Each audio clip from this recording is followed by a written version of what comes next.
This is the real deal, this is the real struggle.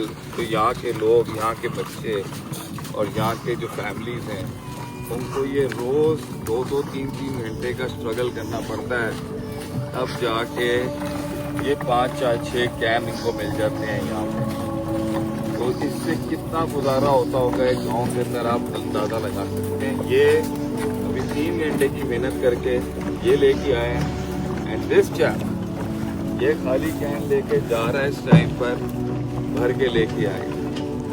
This is the struggle or just water in there right now.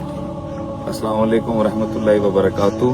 ہم اس time per run of کچھ اور border سے صرف 750 metre دوری کے اوپر ان پاکستان کے گاؤں کے اندر کھڑے ہوئے ہیں جہاں امید ہے ہی نہیں پانی کی۔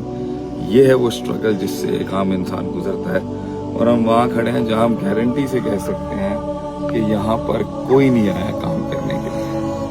اور آج میں اس سروے کے اوپر ہوں اور یہاں پر 16 واٹر ویلز کی تعیناتی کے لیے، مینیفیسٹیشن کے لیے اپنا ایک بہت بڑا سروے آج کر رہا ہوں۔ اللہ تعالیٰ مجھے مزید قوم ملک کی خدمت کرنے کی توفیق عطا فرمائے، اور ان لوگوں کے لیے جو ہم کر سکتے ہیں ہم کریں۔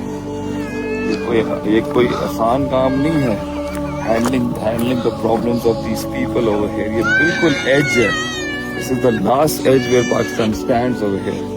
اللہ تعالیٰ ہمارا حامی و ناصر ہو اور ان حالات کے اندر ہمیں پرفارم کرنے کی توفیق عطا فرمائے۔